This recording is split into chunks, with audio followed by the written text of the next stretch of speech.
So without further ado, let me go through just a few slides for those of you that aren't super familiar with CoreView and who we are. The solution has been around since 2007, so it's a very mature product. We're pretty much the market leader when it comes to management solutions for Office 365. Um, the reason we started this years and years ago is because the tools that Microsoft was providing just didn't fit the bill, especially for enterprise customers. They had a lot of other business needs for managing, monitoring, administering, performing optimized license management, better security, um, that they needed for their environment. So of course, as Microsoft usually does, the business partner ecosystem steps in and provides those add-on solutions and tools to basically fill the gaps from what Microsoft provides, and that's where we came in. So we listen to our customers very, very often. We have customer experience managers that meet with our customers on a regular basis and find out what additional needs they have and how we're doing with our certain capabilities. And that's where we hear about everything that is coming up as a need, or can you expand on that capability? And these are the top four that we've heard most recently. And hopefully some of these ring true for you guys that are on this webinar. It starts with adoption help. Customers have invested a lot of money in transitioning to Office 365. Once they get up there, though, how do they monitor who's using it to make sure that they're recouping their investment, getting the ROI of all the different capabilities that Microsoft provides from the different workloads? And once you know who isn't using it, how do you drive targeted campaigns and provide what we like to call just-in-time learning? So if you want to know more about that, check out our website. We just acquired a just-in-time learning video company that has over 2,000 little how-to videos. And that library and portal is being integrated into the CoreView product, and that's really, really nice. The next thing, of course, which comes as a close second, is what we're going to be talking about in detail today and demonstrating today.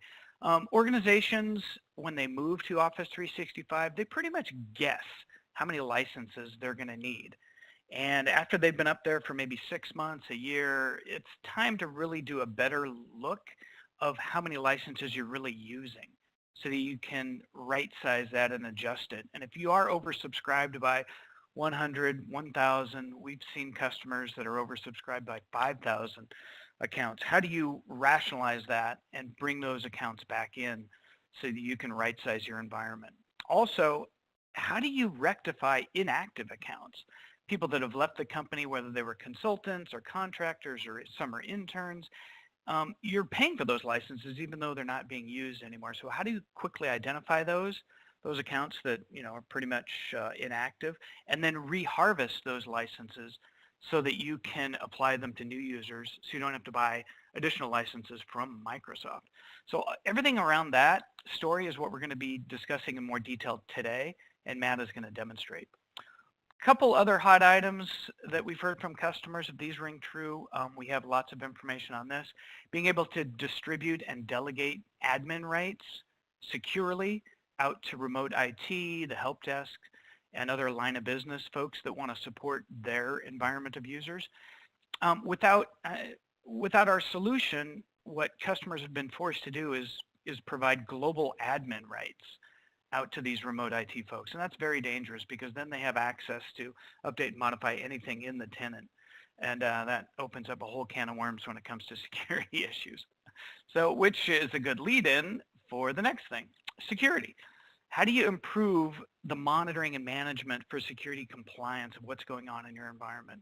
For those of you that oversee large tenants, there are hundreds of thousands of log entries across all the different workloads.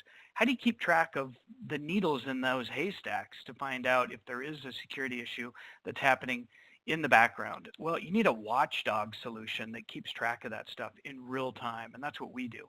And you can configure what we call the security compliance dashboard, which includes automated alerts. So you can be notified immediately when, someone changes a policy or someone sets an auto forward that points, outside the organization, or is given permissions to someone's mailbox that's an executive. need to be alerted on that type of stuff. So how do you automate all that and take kind of control over it is what our solution provides to fit the need for customers. So in a nutshell, if you could take CoreView and kind of divide it into capability segments, these are the 6. This is what we do. If there's one picture that kind of speaks 1,000 words about explaining our solution, it's these 6 capabilities. And they've grown over time, of course, because of requests from customers or potential customers that needed different features and functionality. It really revolves around these. First of all, on the left-hand side, monitoring and then reporting if you're going around clockwise. That's where everything starts. If you can't monitor what's going on in your environment, if you can't measure it, you can't manage it very well. And then moving around clockwise from there, after all the reporting stuff and customized reporting, so you don't have to write all your own PowerShell scripts to get all the data out and do reporting on it, is doing a better job of license management. That's really where the costs occur now that folks have moved into the cloud. You don't have on-premises hardware, backups, all that type of care and feeding for ongoing maintenance of your infrastructure. It's now up in the cloud, so you control your costs by the licensing and being able to proactively manage those licenses and monitor them so you're not oversubscribed and overpaying for what you need is really, really important. And then better job of streamlining administration, taking care of change management, once again, is the targeting adoption campaigns and the like, and then security. So if you wrap everything together, that's kind of our CoreView solution in a nutshell. It gives you all these capabilities, all these features and functionality in one interface. And for those of you that kind of oversee hybrid environments where some users are still on premises and some users are up in the cloud, a lot of you are like that. Our solution provides management over both those environments from a single interface. So you don't have to, your administrators don't have to bounce around between different tool sets to manage folks, whether they're provisioning them on premises in local Active Directory, or wait a minute, this guy's in a different department, I have to go up in the cloud and provision him there. It just does it, and it figures out in the background where the user needs to be created, what permissions need to be granted, what licenses assigned, what security groups, distribution groups he needs to be put in and the like. All that can be totally automated using our solution. So this is what we're going to talk about for the most part today. I'm trying to move quickly. I don't want to steal too much time away from Matt so he can demo all this. It's around the license management module that we provide. And it's really, if you think about it from a high level perspective, it's giving you more granular control over license management. Instead of just having licenses laying around out there and it's a free-for-all, people can grab and use whichever ones they need, they think they need, assign them out to all their different users, and then there's none left. Gives you the ability to set up license pools and assign them to departments or business units so they have control. And you can then do monthly chargeback or accounting based on those license pools, so you know who owns what. And easily segment out your environment into what we call virtual tenants or subtenants. So you can divide the ownership and monitoring and management capabilities of the environment. So if you want to think about a scenario, here's a good example. This is, it's not Acme Corporation. This is actually a large government agency back east, state government that has been using our solution for just over a year. And this is a normal type of makeup of a real company. So just over 65,000 employees. They have 21 different business units or agencies that they call them, supported by, some agencies are much, much bigger, of course, like, you know, Department of Transportation, Health and Human Services, you name it. And they have their own IT support groups that manage that agency. And then they've got multiple offices, 12 major offices in different cities within the state. And of course, every type of Office 365 license you could dream of. So how do you keep control over all that and do a good job of not burning out your administrators, the corporate central IT guys, so that they can do a better job of streamlining the management, administration, day-to-day tasks? Well, the top 3 business needs that these guys wanted, guess what? They were all around licensing.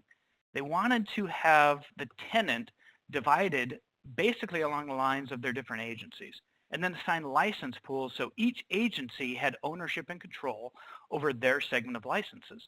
And then, of course, monthly, actually these guys were doing it quarterly, they set up chargeback accounting for all the Office 365 and Pro Plus licenses that were being divvied out and managed by these different agencies. So it gave them much more granular control over how licensing was managed and distributed. And then, of course, a big thing for them was they had a lot of turnover from different consultants that were coming in and out of these different agencies. Some agencies, like the Department of Transportation, were really big on this. As new projects came on board, they'd hire a bunch of engineers and people as contractors and then move them out. But the environment, they'd have these accounts sitting around, for 30, 60, 90 days that no one was using because those people had been moved off out of the company when the project was over. How do they identify those inactive accounts and easily repurpose those licenses and move them back into the central kitty for that agency so they can then reuse them? That was a big thing for them. So that's kind of a scenario of a case study. Let me now hand it over to Matt, and he's going to be able to give you more information on how this actually works. Let me see if I can get to him, and I will make Matt presenter. Thanks, Carl. Yeah, Matt. Yep, and just as we're getting started here, by way of introduction, so I joined CoreView. I came from Microsoft Consulting Services. I was part of their cloud deployment group. I've done about 2 million seats of Office 365. Went through Exchange Ranger training, Rotation 11, and that's kind of my background. And I have an ask of you guys here on the webinar with us. If you don't mind, put in the chat window a little bit about yourself, what your role is, something about your organization. You don't have to name your organization per se, but it'd be interesting to know, about how many seats you have and where you are in kind of your deployment journey, and then concerns that you have specifically around license management or the administration of Office 365, and that helps us kind of tune our message and our talk towards topics that you guys will be especially interested in. So I appreciate knowing a little bit about you guys as well. Got us all set up? Yeah, Maddie, I think you're presenter now. You can share your screen. There you go. Okay, great. And can you see it now, Carl? Yes, indeed. Looks like the main dashboard. The technology gods are smiling on us today. So this is the CoreView dashboard. This is a landing screen for administrators that come into the platform. And I want to give you a little bit of the layout, and then we'll dive right into license management because we've got maybe 30 minutes or so to cover a broad topic here. On the left-hand side, where you see my mouse moving, that's the report section. Here in the middle is where you see the display of the reports, and over here on the far right is the configuration part of the platform. So a couple of things about the back end that I want to tell you about so that some of this will make sense. So what we're doing is we're going into Office 365 via their Graph API and also other APIs to gather data, audit information, Exchange, SharePoint, Skype specific information, as well as the Graph information, and finally Azure Active Directory. And we're storing that data in Azure, so it never leaves the Microsoft platform, in Mongo database, Cosmos DB, and it's indexed by Lucene-based Elasticsearch. Credentials for the platform are set up by you, by a global administrator. It takes about 10 minutes to set up because it's all software as a service. You don't need anything to be installed on your specific platform. Excuse me. And those credentials are stored in Azure's Key Vault service. So we don't know the password, you don't know the password. It's a very secure platform. It's extremely fast, and I'm going to show you some of that right now because we're using the elastic power of Azure to wade through what could be literally millions of events that come from your audit logs and from your configuration information. So that's the back end. Now let me show you a little bit about license management. And the reason this is an important topic for customers are a couple things. So first of all, the ability to delegate administration, role-based access control, also known as RBAC, is complex, frankly, in Office 365. If you do a lookup on RBAC in Office 365, you'll see that there's 7 or 9 defined roles. Those change on a regular basis. And just getting to the point of who can designate a license without making a lot of changes can be rather challenging. Our approach is that since this portal is actually residing outside of the platform, we have some advantages. First of all, you don't have to be an administrator in Office 365 in order to perform administrative-like functions within the platform. We do reports, but we also action enable those reports so that you can actually do something with the data, and I'm going to demonstrate that to you as well. Another advantage that we have is that within the Microsoft platform, most information that they keep is only 90 days. We store everything for a year by default. That gives you a broader range of information, and like I said, it's also action enabled so that you can do something with that information once you've got it. So let's dive into creating what we call a license pool. And what a license pool is an association with what we call a virtual tenant. And a virtual tenant is based on Azure Active Directory properties. So if I create a license pool here, and I'm going to do it on the fly just to show you that this type of configuration takes literally seconds and minutes and not hours. I'm going to create a license pool, and I'm going to base it on a field in Active Directory called country. And if I wanted to do a second field that I was going to base it on, I could do it on, say, department. And then I would go in and I would look at the SKUs that we pulled from your Office 365 tenant. And notice here that I have all the SKUs that an enterprise customer might see. Some of them we care about, and some of them, frankly, we don't. The obvious ones, of course, are things like E3 and E1. And some other interesting ones that we might be interested in are Visio Pro and Project Professional. Now, what I see with a lot of clients is that some organizations bought a single SKU, for example, E3, because it was just easier to give everybody the same SKU than to try and figure out who needs what. And so what that yields is organizations who have E3, but maybe the users aren't using all the feature functionality of it. And there's two ways you can go from that.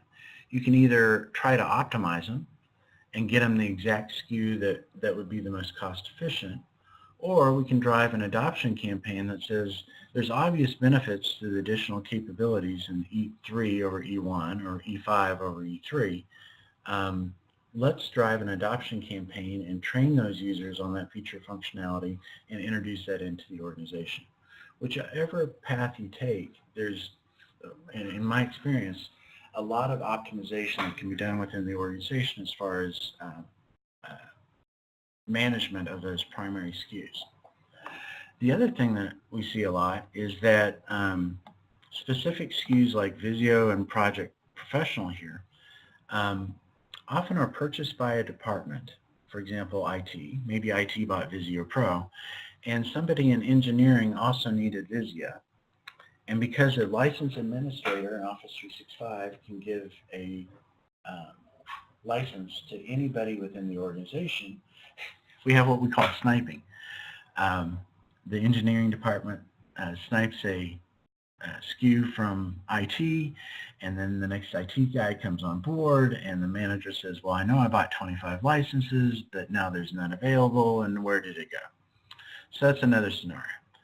But within our license pool, what we're doing is we're creating a logical division within the Office 365 platform that will only allow certain people to designate license SKUs for the people that they're enabled to manage. So I'll hit create here, and there's a little bit of talk time here, but what I would tell you is that I see reports run for seconds and sometimes a minute, but I never see them run for multiple minutes. And so what we're going to see here is a display of all of the virtual tenants that we're creating based on country and based on department. And if I had Alex Trebek's song cue in the background, it would be playing. Yeah, I can hum the theme to Jeopardy for you, Matt, if you want. Thank you. That would be great. And there we are. And again, like I said, I want to show off a little bit because we just sorted through around 6,000 users throughout the Microsoft platform of 150 million. And if those of you in the audience have ever run a PowerShell command, even things like get-msol user, you can find that that takes minutes or hours, and we just take seconds here to do that. So I've created now virtual tenants across all the different countries and all the different departments that are available, and all that information came directly from Azure AD. And don't worry, if Azure AD is not perfect, then you're going to see that here at the end, and those users are going to fall into an unmanaged group if they don't have a country or a department designated, and we can do a little AD cleanup on the back end. So I want to show you what the power was of creating virtual tenants and the level of effort. I would tell you that setting up license management for most organizations is a matter of a few hours, certainly not a matter of a few days. So to simplify this a little bit, I'm going to go back in and clear out our configuration and then create just virtual tenants based on countries so that we can go through this relatively quickly.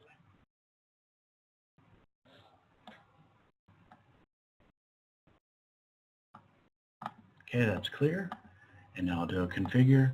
And again, these are all fields from Azure AD. I'm going to select country. And then my SKUs, I'm going to go in and I'm going to quickly select E3. There it is. And E1. There it is.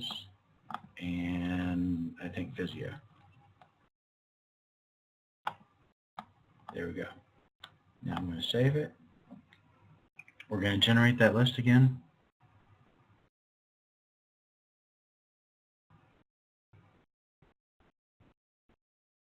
We're humming the theme from Jeopardy. And boom, there we go. Now let's take a little deeper dive into, for example, China here. And for China, first of all, I'm going to designate an operator. And what an operator is again, somebody who's able to manage the license pools for this particular group of users. And this group of users is going to be defined by, as you'll notice up here, everybody whose country designation in Azure Active Directory equals China. So I'm just going to pick somebody here. They've now become my operator, and they can assign licenses for that. I can assign licenses in here as well because I happen to be the overall tenant administrator. But this person can be delegated to do very granular things, only license administration, or only name changes, or only things like street address and property information and that type of thing. Now, if I go over here into license pools, what you'll notice is I pulled from my Office 365 tenant, first of all, the total number of licenses that are available. In E3, I've got 4,200. A number of licenses that haven't been assigned yet, that's 242. And then for my group, for China, we've consumed 227. Now, I, as the tenant administrator, can go in and say that, you know what, China, as a department, as a cost center, has only really assigned, I'm going to assign them 200 licenses. So they're oversubscribed by 27. And then you'll see how that plays out when we start doing some of the license reports and the management actions on that later on.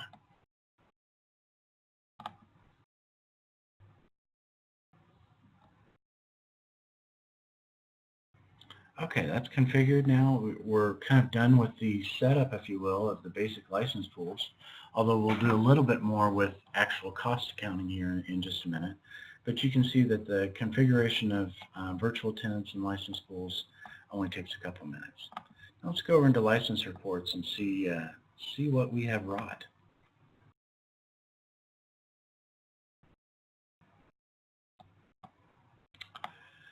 Okay, over here in the subscription overview, you'll notice the various license types that we had, again, from that long list of license types. But I can also go in here and do an action. And again, I can do this because the information is stored externally from Office 365. You're not going to get costs from Office 365 directly. But we put in values for this specific E3 SKU of $19.70, kind of the average that U.S. customers are paying for Office 365 on a E3 on a monthly basis. But you'll also notice too that we have various purchase dates in here. So if you have multiple EA agreements, or if you've purchased or done true-ups over time, we're pulling that information as well. And maybe back in, let's see, 2011, you got a, looks like a discounted rate of $10. We keep track of that as well as all the historical information so that you can keep track of costs over time. But what we've done here is that we've said that anybody new coming on is going to have a cost of $16.70 for an E3 license per month as they are onboarded onto the platform. So I'll just save that here. And now let's go take a look at our license pool. Okay, here's a top-level view of all of the license pools that we created. Remember Australia, China, France, and so forth.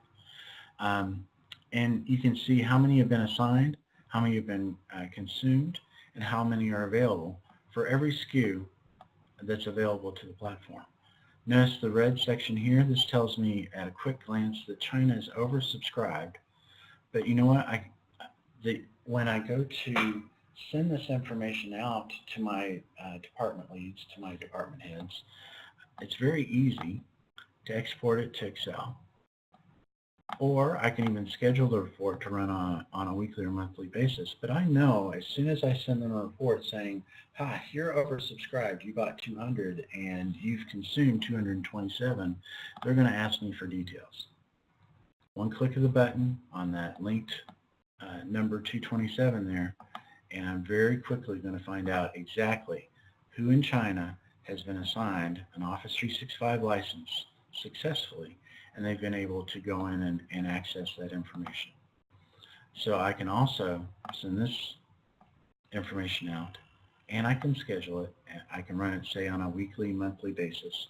It can be in Excel format, or it can be in PDF format, and you can put your own IT logo on the PDFs if you wish. There's a place to configure that as well. So this is what I mean about the data being very quick to pull up, but also action enabled. So if I wanted to run an action against all these users, I could perform a management action against the whole group.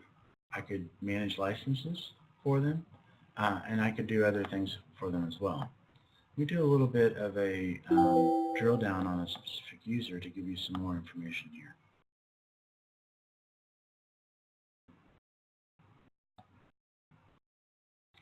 So I just clicked on a user that was highlighted there.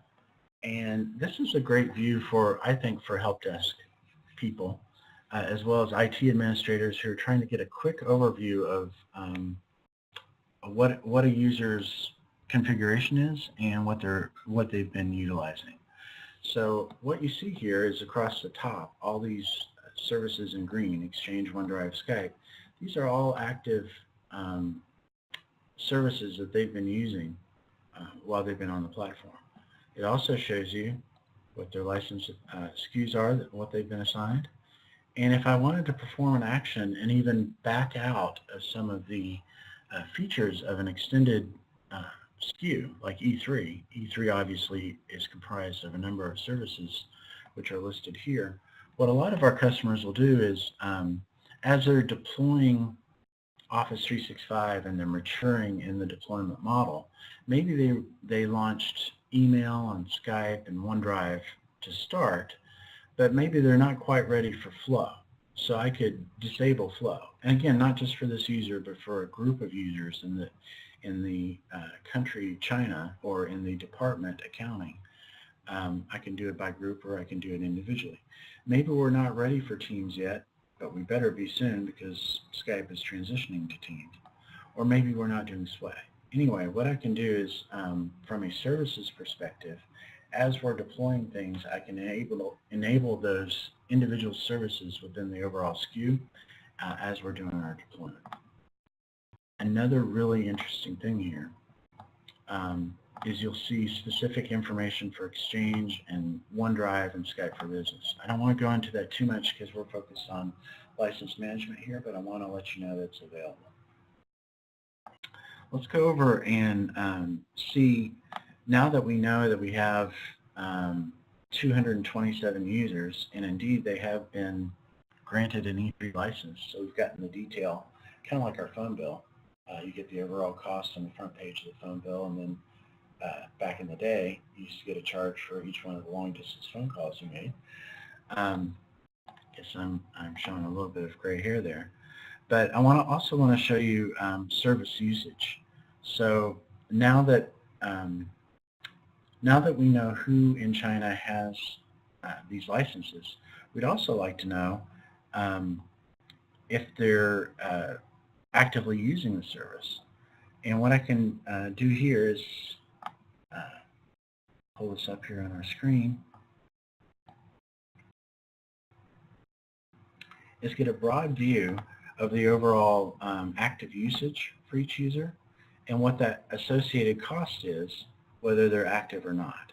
So for our group China here, we have total number of licenses deployed, what that cost is, the total number of users who are active in the platform, and what their cost is. Again, based on, if you remember, we set up in the subscription overview what our E3 license cost and our Visio costs were and so forth. But also, here's the list of inactive users. And my inactive users carry a monthly cost with them as well. Maybe that is a place where we can do cost recovery. Or, like I said in the beginning, it may be an opportunity to go back and train those users on how to use the platform, and we provide a module for that as well. Let's drill down into inactive users here.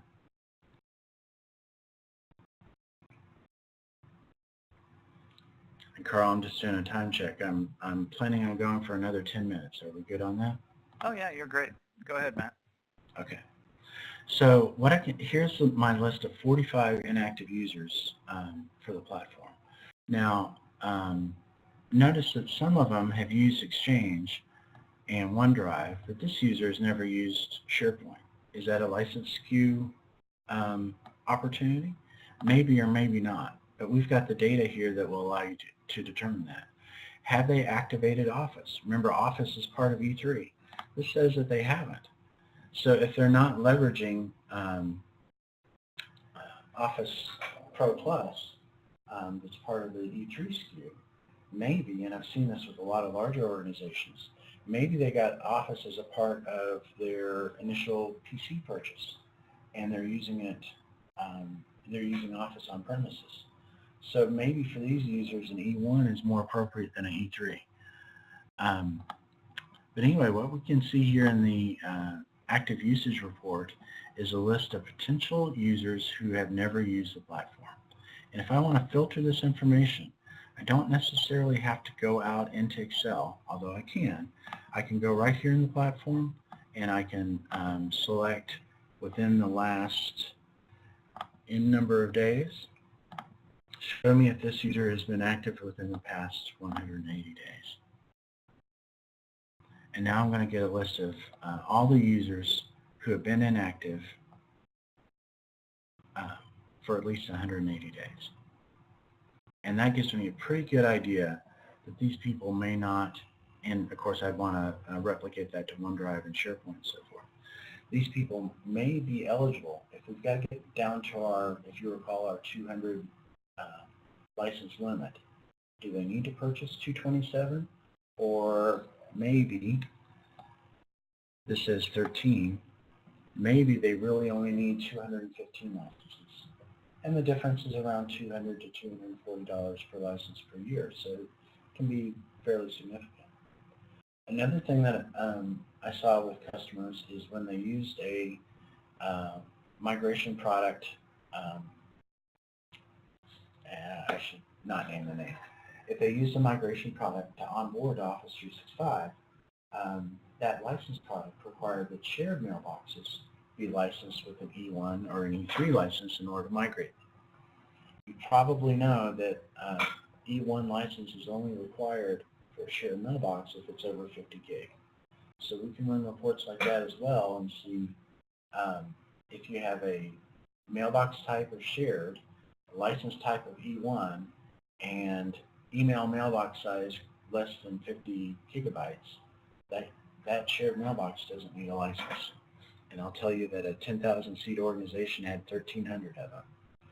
And if my back of the napkin math is right, 1,300 times around $200 per year is $250,000 in licensing that they didn't need to apply. They must have bought you lunch that day when you were showing them that report.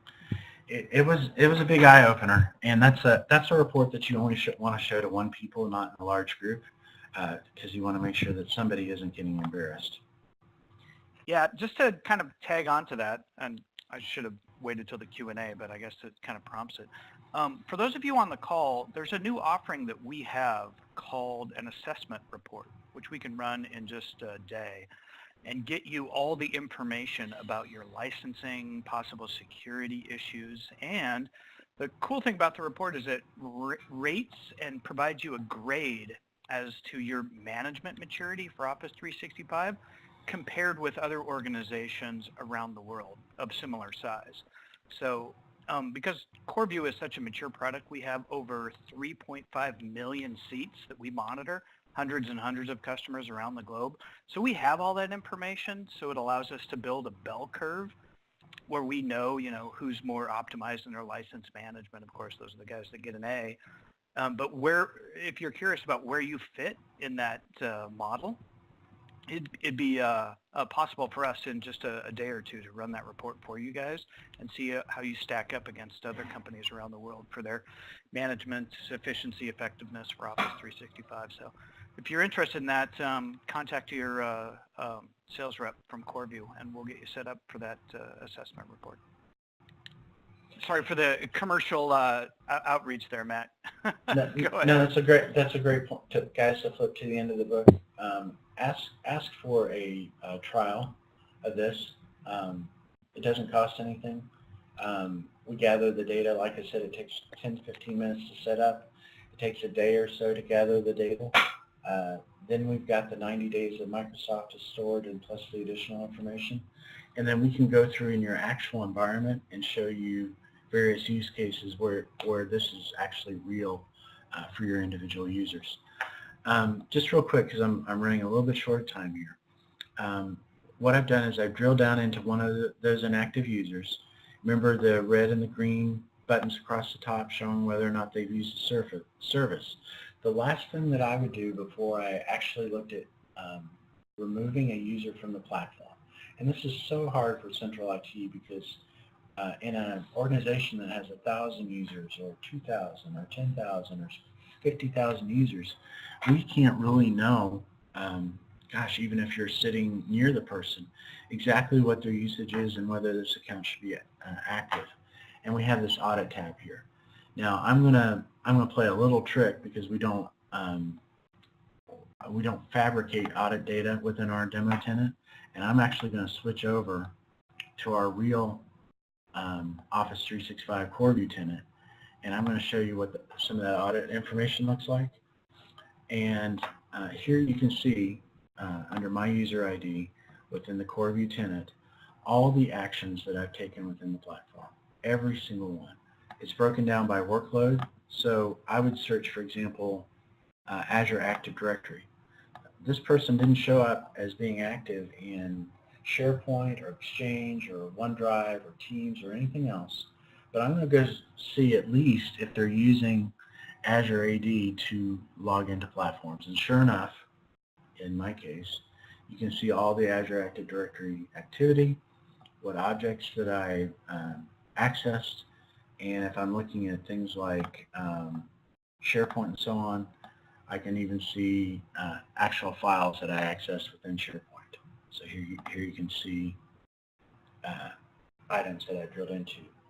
And again, we have a number of modules. Audit, security is one of my favorite. Just think about how this plays in with things like e-discovery, auditing a user that's left the organization, or a malware event where you want to find out proactively what files may have been accessed or exposed and that type of thing.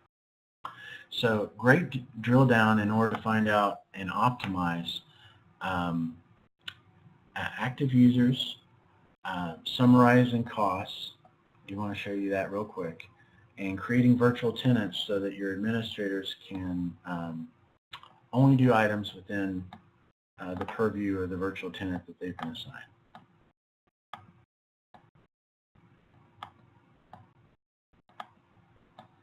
So I'll switch back over to our inactive user here. Now, if I was going to perform an action on this inactive user,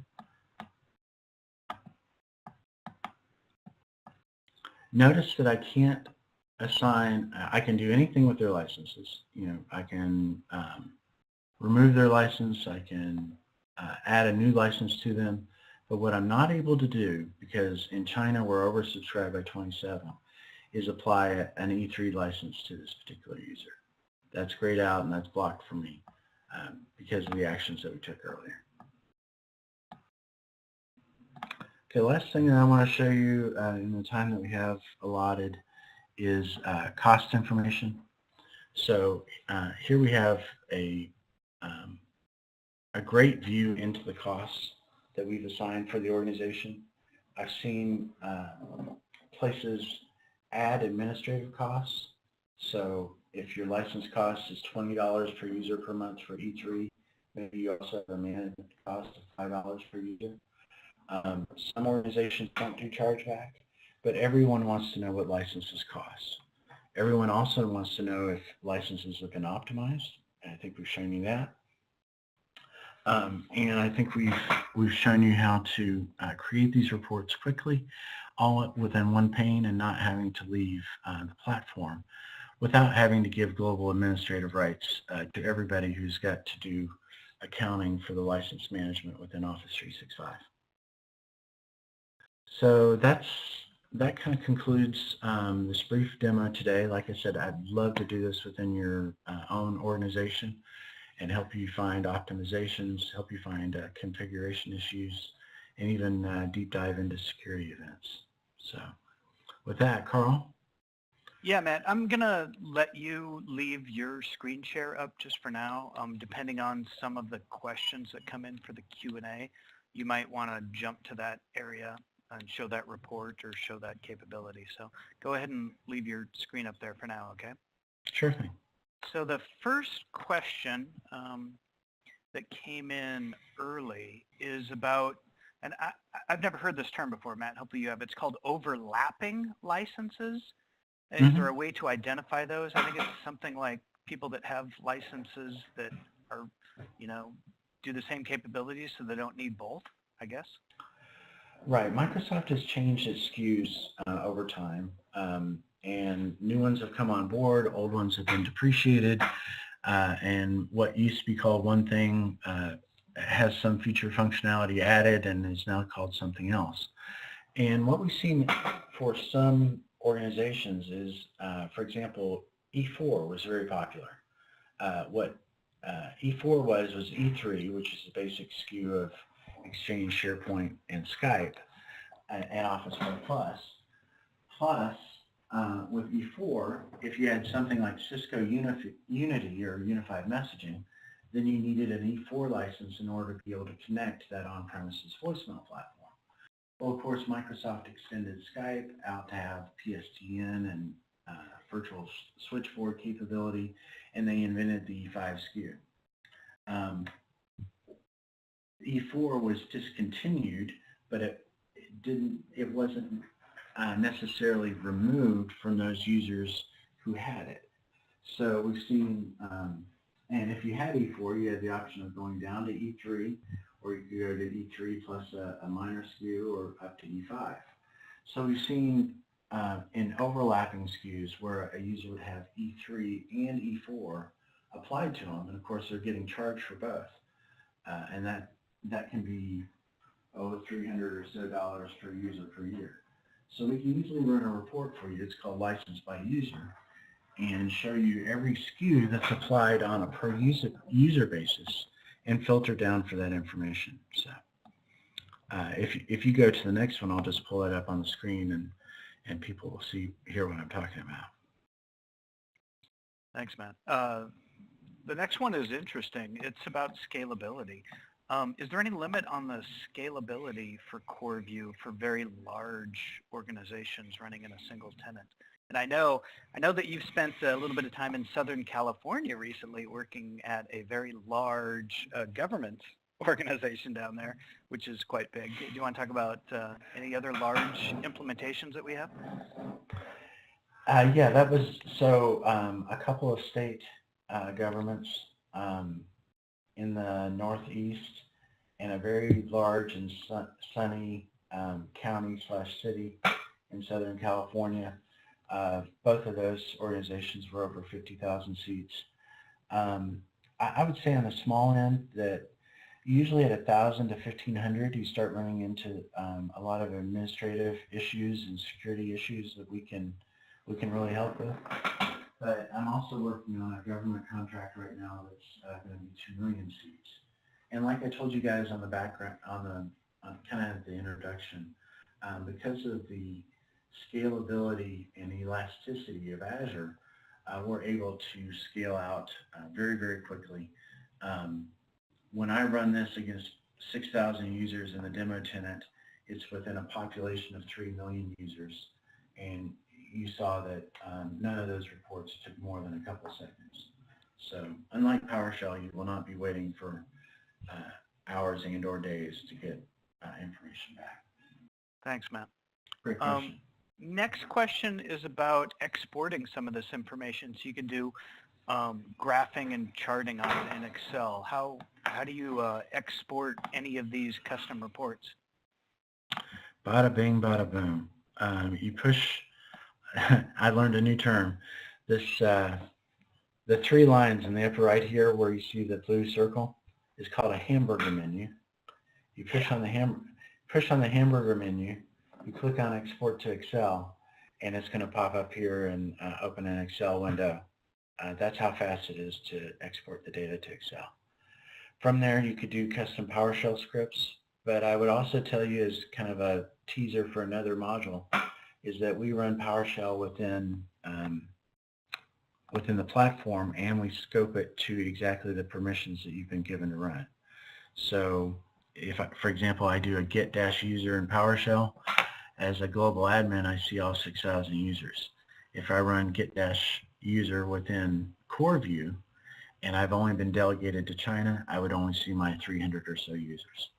And here you see, I hope you can see on the screen, that export to Excel, and now it's in CSV format, and I can feed it into any other process that I want to.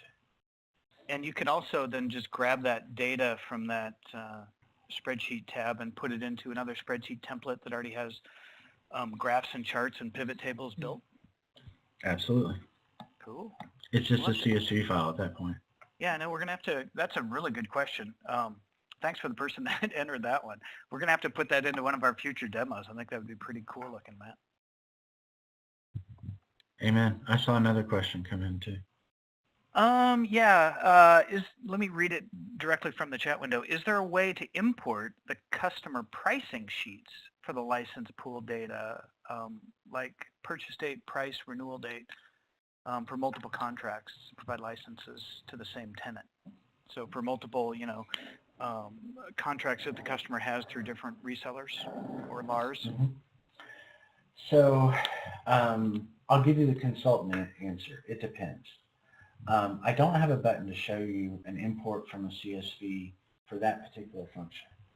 But that being said, and the person who asked the question now knows what the backend is. We take CSV imports all the time for user lists, for administrative functions, and so forth. And we have something called a customer experience manager that everybody has access to. It's a real life human being who's done a lot of Office 365 administration, and he has a team. Just send that request to the customer experience manager, say that, hey, I don't want to do data entry for this, and if it's technically possible, we'll do it for you. Cool, thanks, man. So guys, we're going to move on and do the Xbox drawing now and close out just a couple minutes early. Thank you all once again for attending.